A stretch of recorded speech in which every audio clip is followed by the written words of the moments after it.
मध्य प्रदेश की डॉक्टर मोहन यादव सरकार के राज्य मंत्री प्रतिमा बागड़ी के जाति प्रमाण पत्र को लेकर बड़ा विवाद खड़ा हो गया। अनुसूचित जाति कांग्रेस के प्रदेश अध्यक्ष प्रदीप अहिरवार ने आरोप लगाया है कि बागड़ी का जाति प्रमाण पत्र फर्जी है और उन्होंने अनुसूचित जाति के लिए आरक्षित सीट से चुनाव लड़कर मंत्री पद हासिल किया, जिसके वास्तविक हकदारों के संवैधानिक अधिकारों की हकमारी हुई। कांग्रेस ने मुख्यमंत्री मोहन यादव से मंत्री की तत्काल बर्खास्तगी और उनके खिलाफ धोखाधड़ी का मामला दर्ज कर कानूनी कार्रवाई किए जाने की मांग की है। इसी के साथ प्रदीप अहिरवार ने अनुसूचित जाति समुदाय के लोगों से अपने संवैधानिक अधिकारों की रक्षा के लिए संगठित होकर विरोध दर्ज कराने की अपील की। उन्होंने कहा कि अगर सरकार ने जल्द कार्रवाई नहीं की तो अनुसूचित जाति कांग्रेस पूरे प्रदेश में विरोध प्रदर्शन करेगी।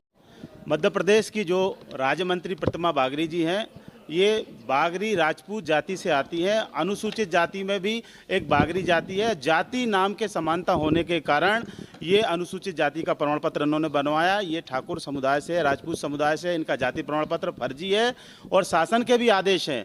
भारत सरकार 2007 के गजट में स्पष्ट उल्लेख है कि बागड़ी जाति का सर्टिफिकेट अनुसूचित जाति की बागड़ी जाति को होना चाहिए, राजपूत बागड़ी जाति को नहीं होना चाहिए। मध्य प्रदेश शासन के भी बहुत पत्राचार हैं, बहुत छानबीन समिति के भी आदेश हैं कि उन लोगों को लाभ मिलना चाहिए जो वाकई में अस्पृश्यता के शिकार है, जिनके पास कोई धंधा पानी नहीं है। उन लोगों को अनुसूचित जाति का लाभ मिलना चाहिए, क्योंकि बागड़ी जाति नाम की समानता हो। जैसे कुशवा समाज पिछड़े वर्ग में भी आता है और ठाकुर जाति में भी कुशवा आते हैं।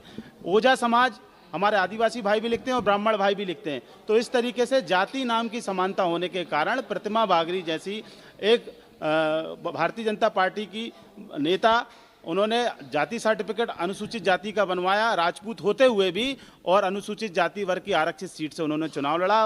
भाजपा ने उन्हें मंत्री बना दिया, लेकिन उनका चुनाव ही पूरी तरीके से फर्जी है, अवैधानिक है। हम उनके जाति प्रमाण पत्र को चैलेंज करेंगे और मैं माननीय मुख्यमंत्री जी से भी कहूँगा कि आपने जिनको मंत्री बनाया है वो राजपूत जाति की हैं, वो अधिक अनुसूचित जाति वर्ग के लोगों की हकमारी कर रही हैं। जो संवैधानिक अनुसूचित जाति वर्ग को बढ़ने की आज़ादी देता है, उस आज़ादी का शोषण करने का काम प्रतिमा बागड़ी कर रही है। मैं मुख्यमंत्री जी से कहूँगा कि तुरंत इस्तीफा लिया जाए और वहाँ उपचुनाव होने चाहिए।